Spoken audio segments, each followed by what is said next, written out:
ఇవాళ పేద ప్రజలకు పండగ రోజు అని అవనిగడ్డ ఎమ్మెల్యే బుద్ధప్రసాద్ అన్నారు. అవనిగడ్డ గాంధీపురం ఎస్టీ కాలనీలో ఎన్టీఆర్ పెన్షన్ భరోసా లబ్ధిదారులకు ఎమ్మెల్యే బుద్ధప్రసాద్ పెన్షన్ పంపిణీ చేశారు. పేదల కళ్లలో సంతోషం నింపడమే తమ ప్రభుత్వ లక్ష్యమని చెప్పారు. పేదలు ఆర్థికంగా నిలదొక్కునేందుకు ఎన్టీఆర్ పెన్షన్ భరోసా పథకం ఎంతో ఉపయోగపడుతుందని బుద్ధప్రసాద్ తెలిపారు.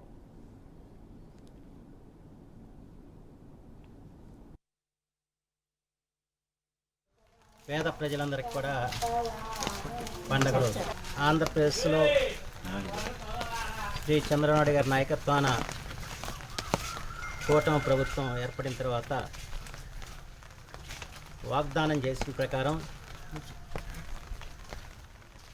3,000 రూపాయల పెన్షన్ని 4,000 రూపాయలకి పెంచడం, ఈ పెంపుదల ఏప్రిల్ నెల నుంచి కూడా అమల్లోకి వస్తుందని చెప్పాం కనుక ఏప్రిల్, మే, జూన్ 3 నెలలకి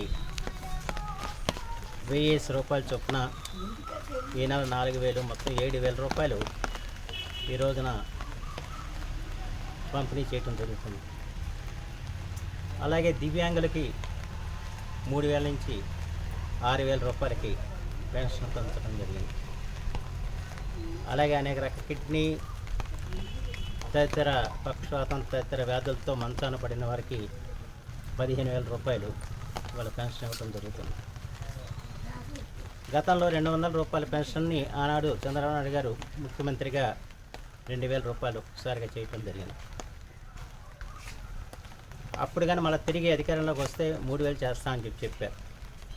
కానీ అధికారంలో రాకపోవటం వల్ల వెనువెంటనే చేయకపోవటం, ఆ తర్వాత ఈ చివరి సంవత్సరంలో 3,000 రూపాయలు ఇచ్చారు. ఎన్నికల సందర్భంలో